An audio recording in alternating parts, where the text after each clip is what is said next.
You are listening to the IFH Podcast Network. For more amazing filmmaking and screenwriting podcasts, just go to ifhpodcastnetwork.com. Welcome to the Bulletproof Screenwriting Podcast, episode number 135. All writing is a discipline, but screenwriting is a drill sergeant. Anonymous. Broadcasting from a dark, windowless room in Hollywood when we really should be working on that next draft. It's the Bulletproof Screenwriting Podcast, showing you the craft and business of screenwriting while teaching you how to make your screenplay bulletproof. And here's your host, Alex Ferrari.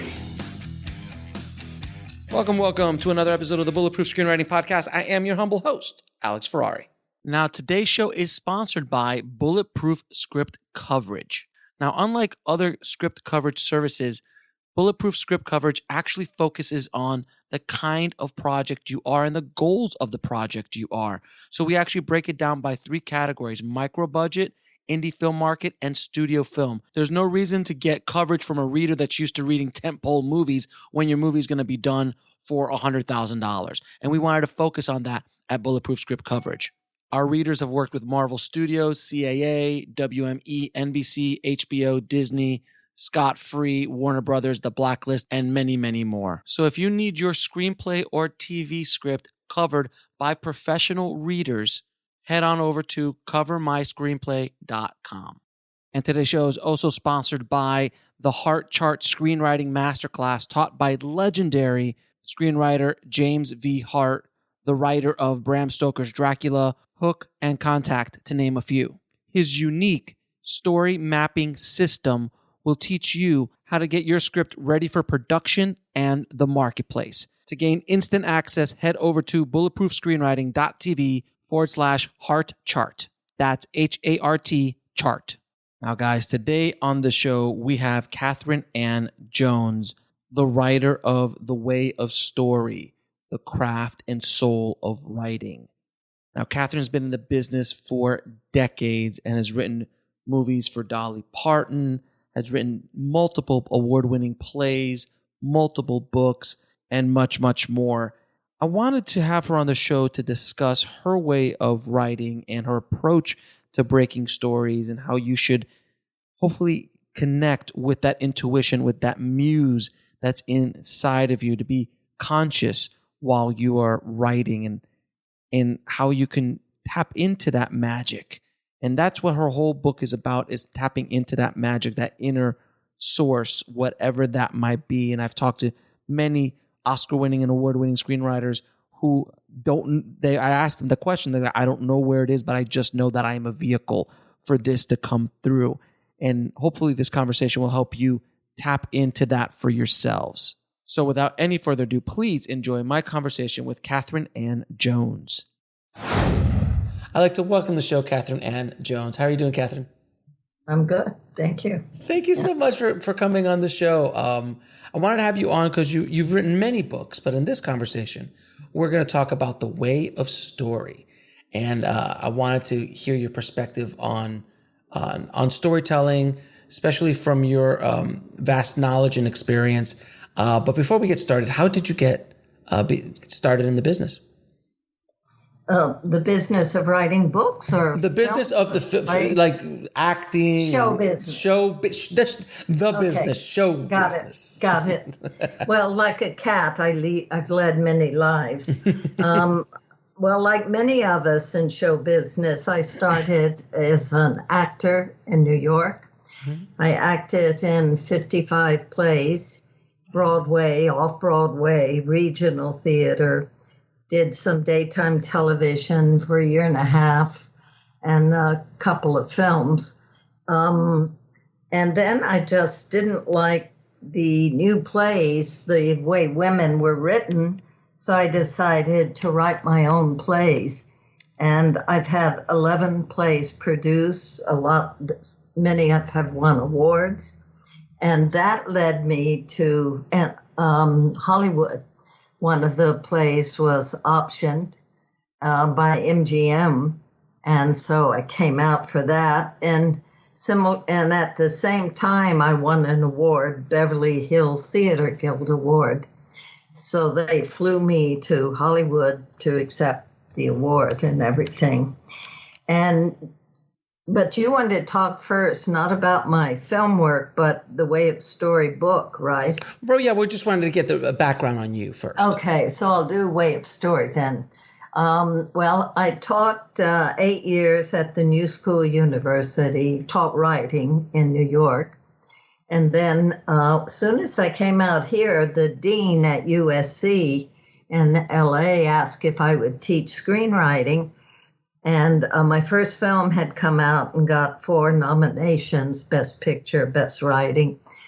And I told her I've only written 1 screenplay. She knew my place from New York. This is a very fortuitous thing. Mm-hmm. And the dean said, I want someone teaching graduate screenwriting with a background in playwriting. Now, go figure. Of course. No one in Hollywood cares about what you did before you wrote movies, usually. So for 5 years, I taught screenwriting there. And actually, I mentioned the teaching years because for all these years, I taught the craft of writing, just craft, which is essential, of course. But I began to sense that something was missing. It's not just about the left brain, if you're really writing something good. And so I stopped teaching. I moved out of LA to Ojai, and I was invited to Esalen Institute, Big Sur. In fact, I'm going there Monday. It'll be my 16th time to teach there. It's a great place. And they welcome people who develop new ideas.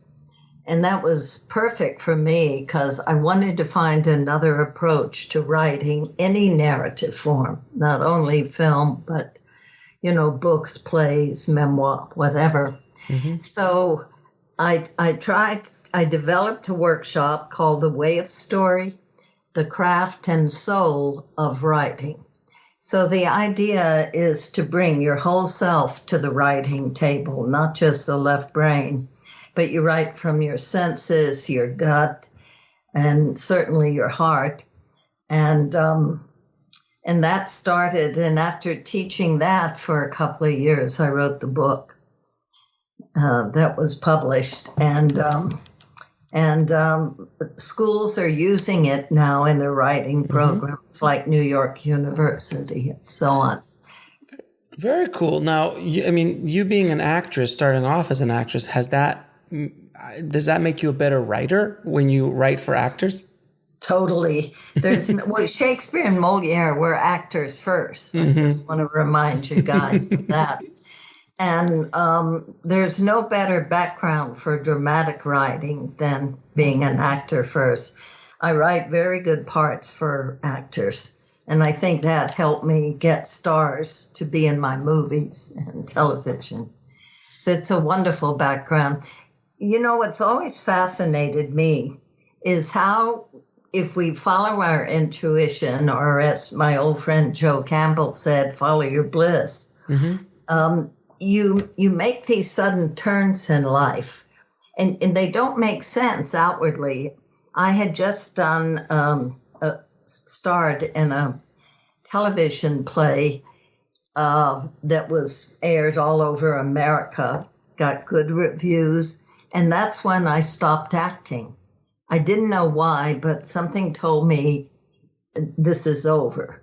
And so for 3 months, I wasn't sure what I was going to do next. And then I wrote my first play. But when I look back, it's almost as if there was some plan there that I didn't know about. Act for so many years and then write plays. And then Hollywood invites you. And you write films and television, it wasn't a conscious plan. But I'm always amazed. And it doesn't just apply to creatives. Sometimes people will make changes in their lives and they're not sure why, but they know it's right. Mm-hmm. And then you look back and it all fits together like a jigsaw puzzle. It's pretty insane how that is with life because, you make a crazy move, which at the moment looks insane. and you're like, people are looking at you like, why would you invest in a company called Apple in 1992? Why would you do that? That seems insane. But then down the line, you did okay. I know. Somehow that's why my second book, Heal Yourself with Writing, is about following that and listening to that intuitive voice. Because I really write intuitively, but when I was asked to teach in New York and later Los Angeles, I had to analyze what my processes were, because I just kind of got into a zone and things happened. And so teaching was another element that made me rethink, and that helped my writing as well as teaching. So one thing a lot of writers, young writers, start off in is they say that they want to write from complete instinct, from complete, from inside and let it flow, but without craft. Exactly. It doesn't work. So can you explain the importance That's why I say my subtitle is The Craft and Soul of Writing. Both are very important. And so the book and the workshop is about integrating the two seamlessly. When you bring those two together, it's powerful. I mean, today we have films, and they sit around in development at the studios. Hey, and then this happens, and then this, and then a car chase and such. And you're just blitzed out when you watch the movie. I am, and you feel nothing other than exhausted, or something. Whereas I've seen a film at a film festival, Bernice Bobs Her Hair, based on a Fitzgerald story. Mm-hmm. And it's about a girl in the 30s who gets her hair cut off. That's the action. And yet I was crying. I was just crying at the end of it. So, it's about physical action often interrupts the dramatic action. And what interests me is what happens between people. Mm-hmm. How we do wonderful and terrible things to each other. What makes us do these things? And I guess that's why I don't write action movies. Right. Like Shrek says, people are like onions and have layers and layers and layers. And you get to, take them off, Exactly. Now, one thing a lot of screenwriters do is when they're choosing the stories to tell, the stories that they're going to write, what advice do you have about how a screenwriter should choose their story? Because so many they chase the market. And if they're chasing the market, they've already lost that battle because the market's already around the corner. Somewhere else. Exactly. Right. That's a good question. Often people will tell writers, write about what you know. I'm sure we've all heard that. Mm-hmm. I don't entirely agree with that. I mean, it's helpful, of course. But, I taught in the Lucas building at USC. George Lucas gave the money for it. To my knowledge, George Lucas never traveled in outer space. Not once. And yet he wrote this thing called Star Wars. It did pretty well. It's okay. It did okay. So what I tell my students and clients, consultant clients, write about what you feel a passion for. It can be a negative feeling, like everything David Mamet has written is about corruption of one form or another. Glengarry and Ross, The Verdict, everything he writes is about that's what gets his juices going. So find what you care about, because writing's a relationship. And if you're going to move in with a story for, say, 6 months to a year or more, you want to keep the juices going, so you have to care about the theme or the character or the plot. So I'd say write about what you feel passionate about. And don't chase the market. Totally not, because as you said, it changes. And with my USC grad students, they were always sort of writing derivative thrillers or something. Right. And it just changes, so fast. But if you write about something, I wrote about something I cared about. My first movie was called The Christmas Wife.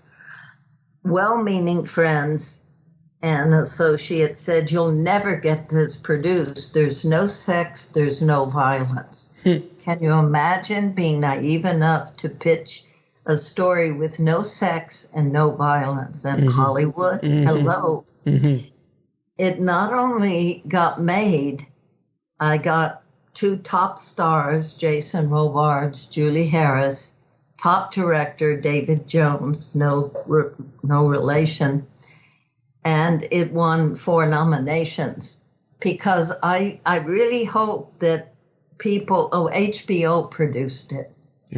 And I really hope that there were audiences that wanted something different, you know. Yeah, it's interesting because if you look at success stories throughout Hollywood history, it rarely is the movie that's successful, if it ever is, that is chasing the market. It's generally something that they've been very passionate about, or I look like a movie like Shawshank Redemption, which was wonderful film, which is one of my favorite films of all time, and Frank Darabont was just passionate about this little short story that Stephen King wrote, and hey, let's make this into a movie. There was nothing, and by the way, it wasn't a huge hit, but has aged extremely well. Wonderful film. Also, Sixth Sense, which was the writer-director's first. It's still his best movie. He's tried to chase his own success with the movies that came after. I think his best film is Sixth Sense because he just wrote what he wanted to write, and it wasn't even popular then. Since then, people have tried to write, derivative movies, including himself. He's been chasing his own dragon for a while. He's always been chasing that success. But it's hard. Like if your first film is The Sixth Sense, it's kind of hard to follow that up. Well, maybe, but our motives for writing count. And if you just write a story, I always know that I may have 5-10 ideas for stories. There's always one story that's like a puppy dog yapping at your heels that will not let you go. That's the one you have to write, Yeah, exactly. You can write the others later, but something will tell you what to write next. I was listening. I was watching a documentary the other day, and they were talking about Michael Crichton, who had this idea about dinosaurs on an island.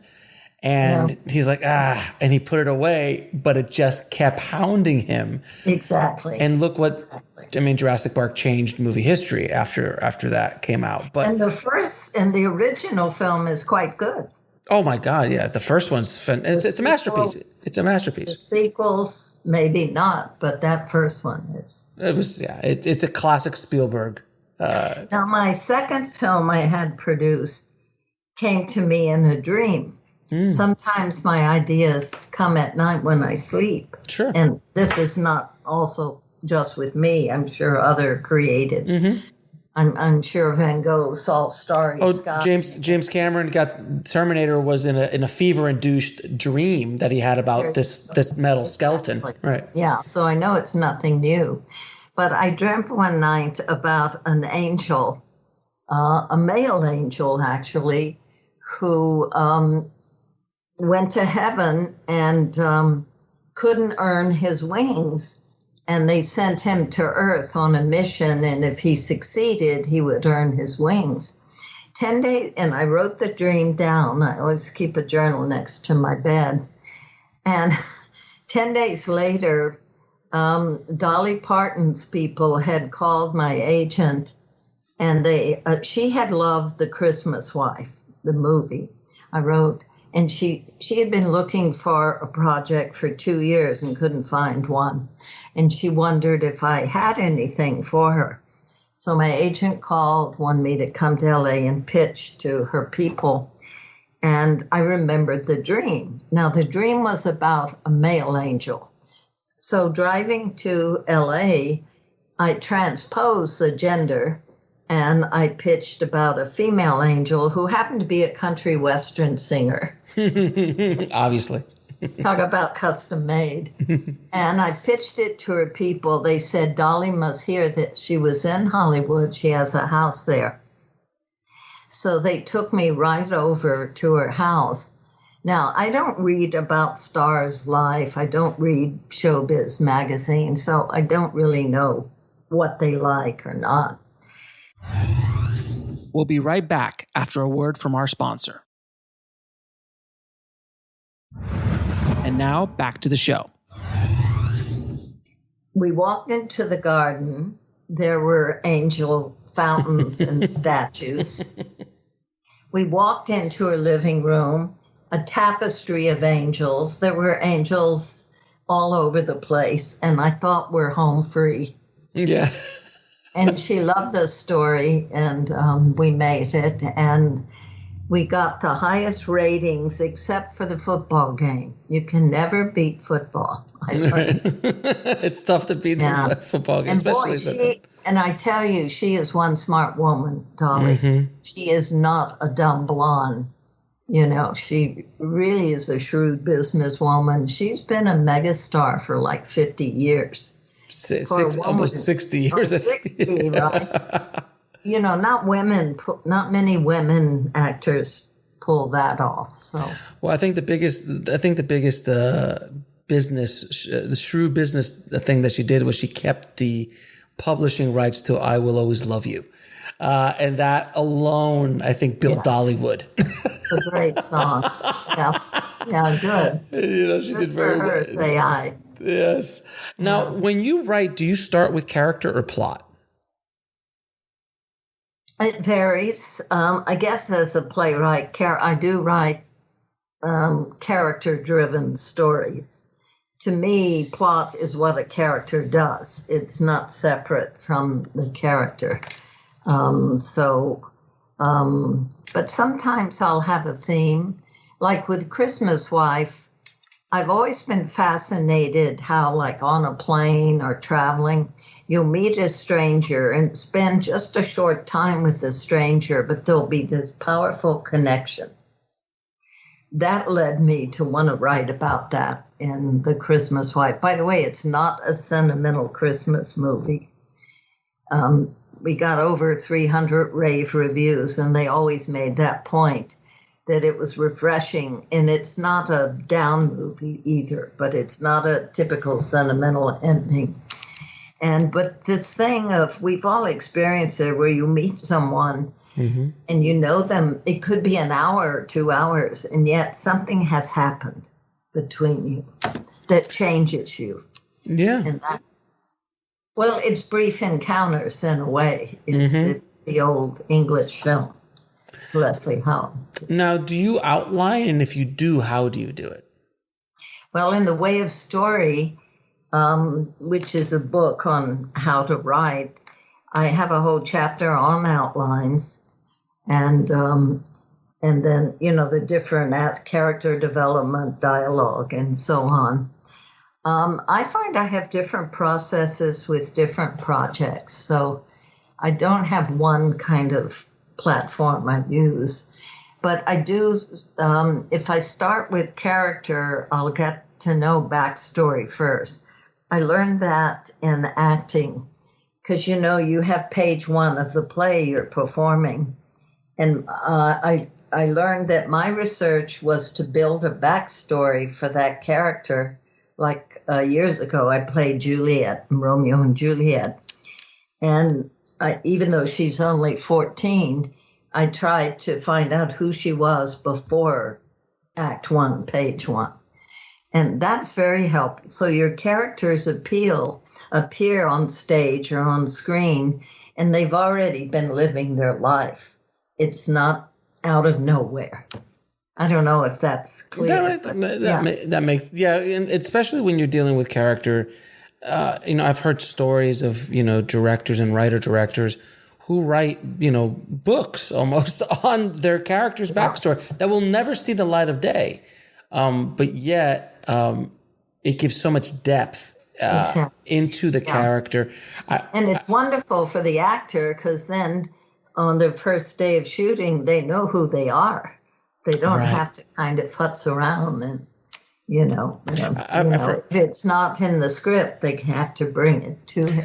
I forgot who it was. It was one of these famous movie star actors he was a fantastic actor who would I think it was the writer who was telling me this, that they requested like an item to put in, like, a box of Tic Tacs or, whatever in his pocket for the entire shoot that no one would ever see, but it's just something his character would carry. Something simple like that adds so much depth. Well, especially if it's something that meant something to the actor or would to the character. Right. Even if it's not talked about. I studied acting. This dates me, but my first teacher in New York was Lee Strasberg at the Actors Studio. Not a bad teacher. So I've used some of the exercises I learned from him for my writing workshops when I teach, like emotional memory, things like sensory recall. And it's very useful because many actors, even who've been writing for years, they don't write, they just follow the exercises. They're all 10 minutes, 5-minute exercises.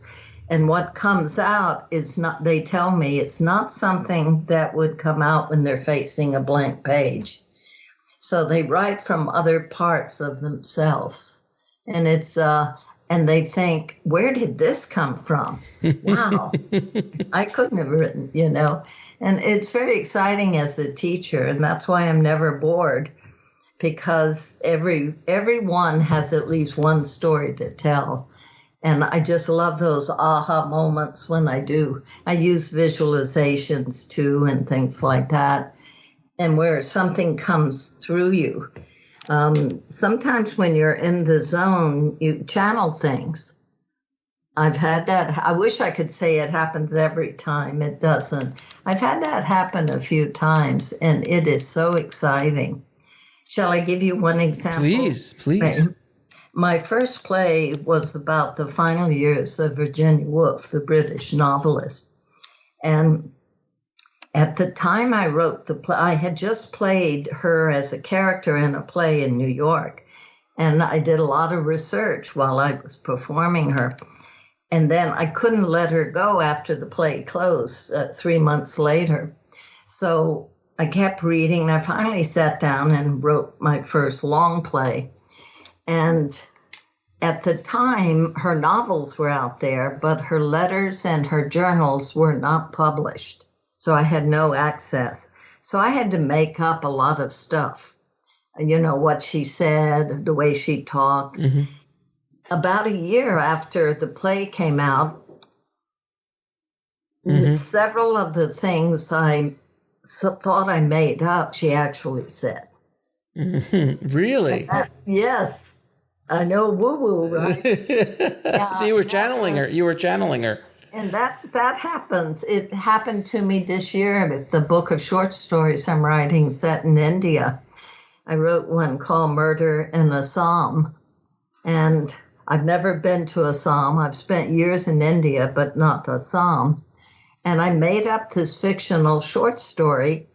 An Indian friend of mine sent the story to a friend of his in Bangalore, who is head of a Silicon Valley kind of thing. And she read it, and she wrote to him, and he sent it to me, that what I wrote actually happened. Wow. It's about the young women who pick tea in the tea plantations. And it's about rape and murder and so on. I had no idea. But this has happened a few times to me, because I find for myself, my best writing is when I disappear and just something comes through. Yeah, I've spoken to a lot of creative people about that. Like, where does it come from? And I'm going to say everybody I've ever asked that question to, they always respect that there's like, I don't know what it is. I know I didn't create it personally. I know I was just a vessel that it kind of came through. And when you're writing, sometimes, specifically when you're writing, it just flows. And when you're writing in the flow, you're just like, I don't know, like sometimes I'll write something and I'll read it. And I'm like, who wrote that? Yeah. I've written a couple books, and I go back and I'll start reading just out of, I'll just open up a book that I've wrote and I'll just grab a chapter. I'll just start reading it for fun. I'm like, who the hell wrote this? This is fantastic. Exactly. Well, that's in the zone. I can't tell you how many times I've heard my students in my classes say that, and I just love it. So that's what I try and, trick them into going in the zone through these little exercises. They're in the book and in the classes, but I love teaching. I guess my passions are writing and teaching, but I love both. Those are two of my passions as well. Yeah, I mean, what I do here is teaching. I teach throughout. I've become an educator. I've become a teacher, as well as an artist, as well as a writer, and 1,000 other hyphenates that I have.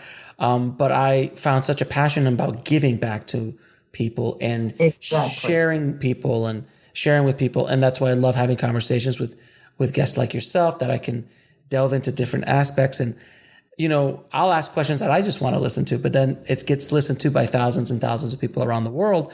And it's great. And it really, when you hear some of the work that you've done has affected someone else's life in a positive way, I keep saying to people, it's addictive. When you start giving back, that becomes an addiction of wanting to help and help.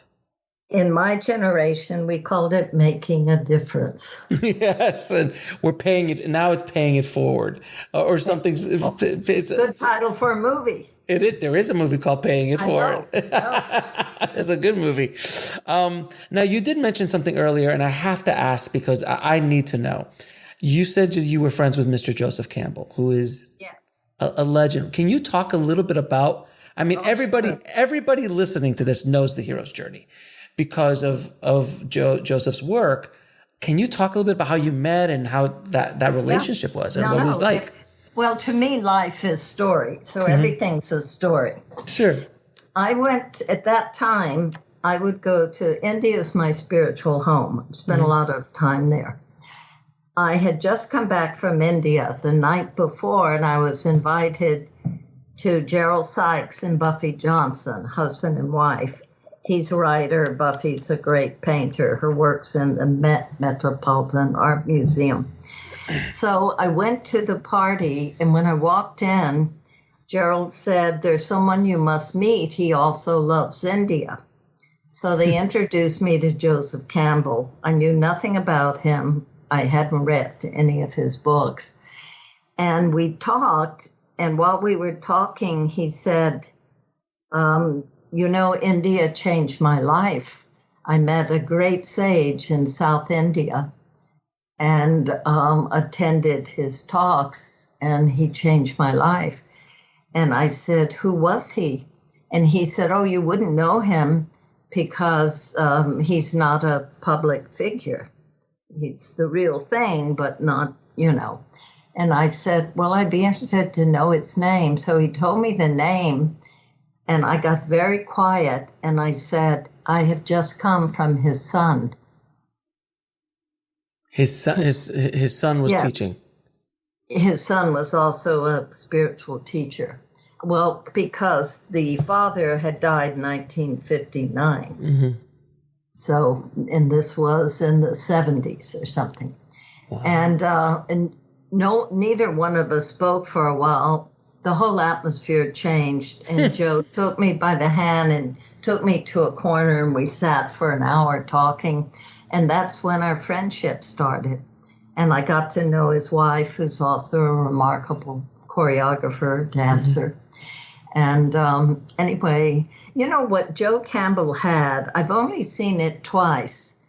And I wish I had it, but I'm in awe when I see it. What Joseph Campbell had is a boyish enthusiasm and passion for mythology that he had when he was 12, and through his whole life, it never lessened. Mm-hmm. You can tell if you watch the Bill Moyer's of course, Power of Myth. He's so excited by what he talks about, and that's genuine. We used to go to plays together, and we saw a rather poor play off Broadway, and I think it was about Vietnam or something. Anyway, we went out afterwards to have a bite, and Joe just started talking like he does, and I'm sure that's how he was when he did classes. And he was comparing the play with Vietnam and 5th century Greece. And I turned to him and I said, Joe, this conversation's 10 times more interesting than that play. Exactly. But that was who he was. And it's totally genuine. The only other time I saw that, Harold Clurman, the theater director, directed my first long play, the one about Virginia Woolf, On the Edge. And he had that quality. And this was at the end of his life. I think he died a year later. He was in his 70s, 80s or something. But he had that. He made you think that your play was the most important thing in the world. And he had that passion. And that's contagious, when you're around it. And did you meet Joe before Star Wars or after Star Wars? Before. And so you were there when Star Wars hit, and then everybody, because when Star Wars hit, it brought a tremendous. Was very influenced by. Well, heavily, but I think that brought a lot of attention to Joseph Campbell's work and everything. Well, he taught for years at Sarah Lawrence College in New York, but he never got that big attention really until Star Wars. Yeah, and then it just, and now to this day.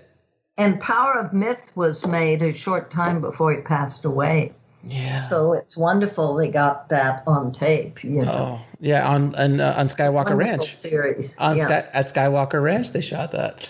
Actually, I write about Joe Campbell in a book that was just published this year, my memoir. I finally, thanks to the pandemic, oddly enough, I couldn't travel all over the world and teach like I usually do. So I sat here in Ojai and I've written 3 books. 2 of them are memoirs. And in the Buddha and the Dancing Girl, A Creative Life, I write about Joseph Campbell. That's awesome. I've seen all of Mythos and all of the amazing programs and stuff that he put out, but I just had to ask you because I've never met anyone who actually knew Joe. So it was a pleasure. He was an original, no question. No question about it. He told me it all started when he was taken when he was 12 to the Museum of Natural History in New York, and he got interested in the Native American mythology. So it started young. Sometimes when one's very young, you see the direction you're going. And you got to find what you're here to do. And he definitely found his bliss, as he says. Found him. Sometimes it hits you right on the head. Yeah. Now, one of the diseases that writers have is writing stereotypes into characters. And it's just something that needs to stop, like cliche and stereotypes. What advice do you have for writers to avoid it? Why does Hollywood keep producing those kinds? That's another story. I guess if it keeps making money, they'll keep doing something until it stops making money. There you go. I'm sorry. What was your question? So how do you avoid writing stereotypes or cliched characters? Well, I use prototypes myself. Like a play of mine that won the most awards is The Inevitable Dysfunctional Family play. I always tell my students, if you want to be good writers and you don't come from a dysfunctional background, I'm sorry for you. It's very true. There is no greater fodder for any artist. But anyway, I was invited to Yaddo. It's an art colony in upper state New York, to write. And I had been thinking about this play for a year, bits of dialogue. You said, what do I start with? This play started with, I would get these full sentences, lines of dialogue. I'd write them on little scraps of paper and I would just put them in a bag in my closet on the floor. And after a year, I had all this dialogue, and it was based on my family. My prototypes are my mother, her 2 sisters, my grandmother, myself as when I was young. We'll be right back after a word from our sponsor. And now back to the show. And a black maid who had been with the family for 40 years. And it's an all-female play, by the way. As an actor, when you audition for a play, there's usually 1 or 2 women's roles and 10 male roles. So this was my giving it back, you know. So it was hard to write. I'd end up sobbing. I'd get out, ride a bicycle for an hour, come back. But, it started with real prototypes. And then I fictionalized it. I pushed it over the edge, so to speak. And I was convinced that no one would want to produce this play because it was so me. It was so growing up in Texas, where you are now. Yeah. And that, but I knew I had to write it. It was like an exorcism. I had to get it out of my system. And then I figured I'd put it in a drawer and then I'd be free to go write something else. I couldn't have been more surprised. That play won more awards than all the other 11 plays. People would come up to me after a production and say, "That's my mother. How could you know? I live in Nebraska." I've never been to Nebraska. "That's my sister. You've got her down to a T. How could you do that?" And I learned a very important lesson as a writer. In the specific lies the universal, not the other way around. No one knew this better than Anton Chekhov, the Russian playwright. He wrote about people he knew. He started with characters he actually knew, and they're as universal today as when he wrote them. Yeah. So that's a good lesson. That's why I encourage those I'm teaching or consulting with, dare to be personal. Dare to be personal. It doesn't mean you have to literally write everything that actually happened, but it's what I call be emotionally autobiographical. There's a DNA. There's a DNA when you're writing. If you're writing based on a real person, even if there's a starting point or a basis in it, there's a DNA there that's authentic. Regardless if you threw that your dad into Indiana Jones, your dad wasn't an archaeologist, but maybe his failings, maybe his fear of snakes, maybe all these other things kind of got tossed in there. There's that's very powerful. That's a very powerful tool. Well, what I learned writing in Hollywood, the script has to reach the audience and reader emotionally. And so you can't create the emotions in a reader or an audience unless you feel it first. That's why I use prompt, some of which Lee Strasberg gave me or other places, to get people to actually feel what they're writing. I'll give you one quick example. A woman in my class had written, I think it was a character monologue, an emotional monologue, what I call it. And it wasn't very good. It was kind of dry. So I ask her to get up. I choose someone else from the class, and I do an exercise where they just push their hands as hard as they can and try and throw each other off balance. And then I say, just start improvising the lines, not necessarily what you wrote, but just think of what you want to say to your husband or mother, whatever the character is. And the class is amazed and they applaud because when she was her adrenaline was going from the pushing, you understand, and she would start yelling and that and crying. And it was 10 times better than what she had written because her whole body and feeling and memories came up, you see. Yeah, absolutely. Now, we touched a few times in this conversation about the inner voice, the zone, the finding the muse, all of these kind of things. Do you have any advice or tips on how to tap into that? Because that's the gold. I always tell people that's your secret sauce that nobody else has. That's the point. Nobody else has it. It's unique to you. And that's what you need to go from. Well, even people, I don't know. I don't want to sound like this is the only way, but I hear from a lot of people that have read Way of Story or Heal Yourself with Writing. They both have all these prompts, these short 5-10 minute exercises, and that can throw you there. I also have 6 online courses that if they go to wayofstory.com, they can zone in. Daily Om is who produces them. And they take those. So I get feedback from that.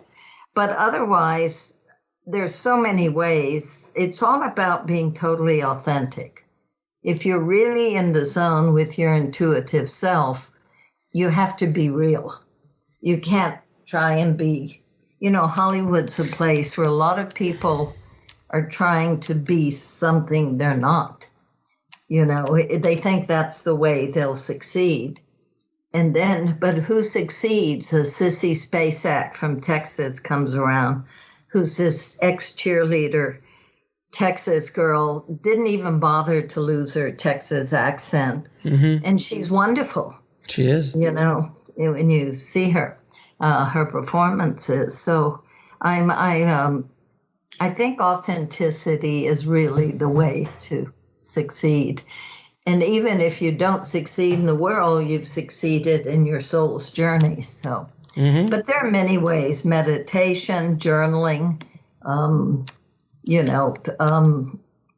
don't know. People, if it's in you to walk down that path, you will, and you'll find what's right for you, and it may be something completely different. Yeah, for me, meditation is such a powerful thing, and it opens up so many creative windows and doors and avenues that I'd never had prior to doing heavy meditation of an hour or 2 hours of a daily meditation that I sometimes go in with a question and I come out with the answer. Exactly. It's good for your health too. I just found that out. I got my blood work done. They're like, "Oh, this is down. Do you meditate?" I go, "Yeah, that's part of what it is." I was like, "Wow. That's interesting." So yeah, it's extremely healthy for you as well. Now, what advice do you have for the dreaded rewrite? Where so many... I have a whole chapter on that in Way of Story. Yeah. I say writing is rewriting. Sometimes you may not know your theme. Every good story will have a theme. Mm-hmm. And I always ask my students to tell me what the story is in 2 sentences. It's the shortest prompt, but in some ways it's the most challenging. Sometimes you have to write a first draft before you really nail it, before you know that theme. So after you know what your story is, it's a good tracking thing. You start reading your first draft, and if it suddenly if you're trying to get to LA to New York and you suddenly are in Mexico, you've gone off the track somewhere. Mm-hmm. So that's kind of a flag. This could be cut. Because even if your main character's not on camera or on stage, the supporting characters are there to reveal those main characters or push the plot forward. And if they're not doing those 2 things, that can be cut. So there are other tips in the chapter, but those are 2 good ones. Now, I'll give you an anecdote. Sure. When I was still acting, I was in a Broadway revival of Death of a Salesman. Mm-hmm. George C. Scott was directing us, and he's very talented but crazy man. And he was making everyone's life miserable. We were in Philadelphia for the, often shows go out of town before they come to Broadway. Mm-hmm. And anyway, to make it shorter, Marty Balsam was our Willie Loman, lovely man. And George was very anti-Semitic, and he was really making Marty's life a walking hell. And Martin Balsam was already a star. Sure. And I was in the hotel lobby walking by, and I saw Marty in the bar. He was like this. He was just... So I went over and sat next to him, and I said, "What's up, Marty?" And he said, "Catherine, I can't stand it anymore. I'm quitting." And I said, "You're the star of the show. You can't quit." And he said, "I just can't take it anymore." And I said, "You tell the producer it's either George or you." And he did that, and George was fired. And guess who they flew in to take over the last 10 days of rehearsal? Who? The author. Arthur Miller. Oh, my God. And where George is all fire and, vehement. Yeah. It was like bringing in Abraham Lincoln. He was calming. He was gentle. It was amazing, so... Why did I bring that up? In the rewrite process, but it's a fantastic story. Yeah. So you actually were directed by Arthur Miller. Yeah, for 10 days. Oh, here's why I brought it up. It is about rewriting, long way round. Mm-hmm. I had lunch with Arthur Miller, just the two of us, and I was just starting to want to write the Virginia Woolf play. I wanted to write. And I didn't tell him that, but I said, Death of a Salesman's considered a classic now. Many think it's your best play. How many times did you rewrite the play? He thought for a moment. He said 40. No, I'm sorry. He said 36 times. 36 times. He rewrote Death of a Salesman 36 times. Wow. You see, when we read a great poem or book or play, I remember in college, you have the feeling that it came out from the artist, like from Zeus's head. Oh, of course. One draft, you're done. Yeah. It's over in a few hours. 36 rewrites. So it's not just the talent, it's that perseverance, And there's that legendary story of Sylvester Stallone writing Rocky in 2 days. And he's like, I did write the first draft in 2 days. And then I rewrote it for the next 3 months, 8 months or something like that. There you go. That's how it is. Now, one thing that I think every screenwriter has to deal with, and I think every artist in one way, shape, or form, especially in mass market arts like visual arts or filmmaking or things like that, how can you serve your creative soul, your writer's soul, and the marketplace at the same time? Boy. If you find out, let me know. Why do you think I'm in Ojai and left Hollywood? Yeah. I'll give you one example. I always think in examples because I guess I'm a teacher. My first movie, The Christmas Wife, I had an offer first before HBO, a network asked me that they wanted to produce it. Mm-hmm. Now, there's no sex or violence, and I mentioned in the script. And they said, we love your script. We love it. We want to do it. But what if instead of the main character who's 65, instead of renting a woman who's his own age for Christmas holidays, what if she's 28? Mm-hmm. And I laughed. I was a New Yorker. I hadn't lived in LA, so I laughed. I thought they were kidding, and no one laughed. So I realized they were serious. Then they said, what if, when they're in the cabin for 3 days, just the two of them, what if a rough gang breaks in and terrorizes them? And then I said, well, then it would be like every television movie we've seen. Nobody smiled. So I said no. I walked away, and HBO produced it as I wrote it. Look at that. And it won 4 Emmy nominations. And there you and there you go. You have to hold firm sometimes, you just have to hold firm.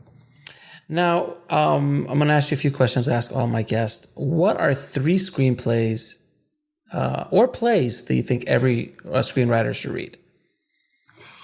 Well, when I was teaching at USC Film School, I had my graduate students read 2 screenplays.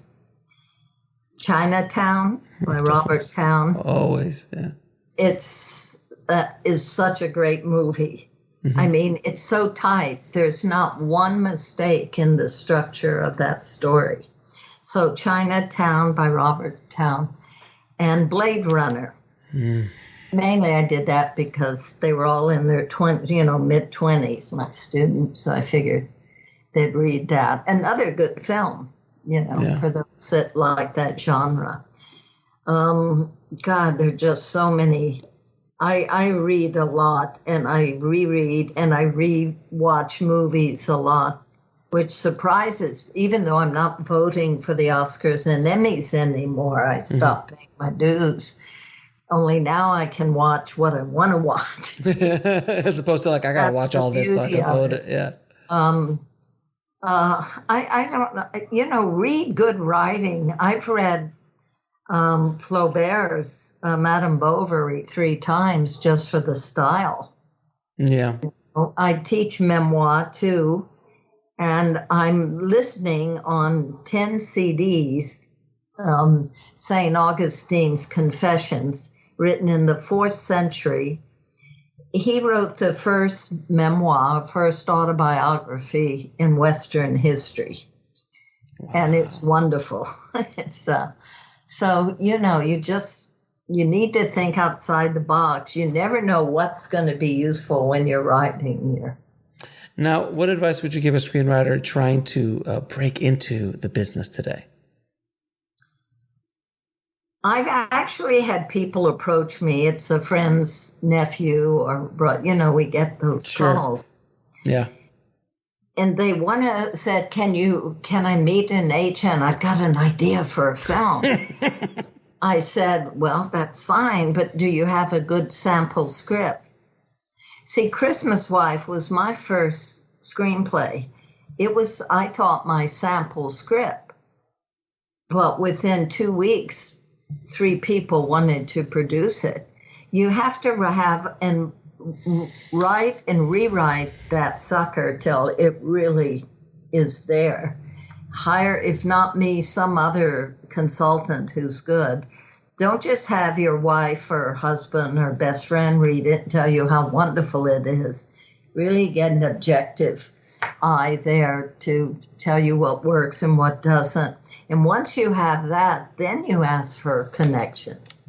And you do need connections in Hollywood. I had none when I came out, but I had my script. Relationships, it's all built on relationships, no question. Well, it's not all built. It's all built on good work. But relationships help bring it to life. Yeah. I guess the relationship is the oil and the engine that pushes the good cargo down the line, if you will. I'll accept that metaphor. Now, what is the lesson that took you the longest to learn, whether in the film industry or in life? Wow. You don't mess around. Patience. Yeah, that's mine. I'm not very patient, which sometimes works for you, and I'm an astrologer on the side and a psychic reader, so I really get into astrology. I have 9 planets in fire. It's not exactly a balanced chart. It's great for inspiration and working quickly and teaching and all that. For personal life, not so much. So I think patience, and because of meditating for the last 40 odd years more, I'm more patient, but still a long way to go. I'd say patience has been my toughest lesson. And where can people find out more about you, your courses, your books, and how to get a hold of you? Well, I mentioned this Monday I'm going back to Esalen, but the class is full. But there's 20 on the waiting list, so Esalen asked if I'd come back in November. So I'm going to be teaching at Esalen and Big Sur in November, too. Wayofstory.com, wayofstory.com. My books are there, my consultant service. I also do psychic readings, other things. I've done that for 35 years. So Way of Stories are good, and you can email me through that too and connect. But more than anything, I would say be true to yourself. Write the story you want to tell. Don't think about the marketplace. Create a marketplace. Best advice I've heard today. Thank you so much, Catherine, for being on the show. Thank you. I appreciate I really enjoyed it, Alex. Thanks. I want to thank Catherine so much for coming on the show and dropping her knowledge bombs on the tribe today. Thank you so much, Catherine. If you want to get links to anything we spoke about in this episode, including how to get her book, The Way of Story, The Craft and Soul of Writing, head over to the show notes at bulletproofscreenwriting.tv/135. And if you haven't already, please subscribe and leave a good review for this show wherever you are listening to this episode. Thank you again for listening, guys. As always, keep on writing, no matter what. I'll talk to you soon. Thanks for listening to the Bulletproof Screenwriting Podcast at bulletproofscreenwriting.tv.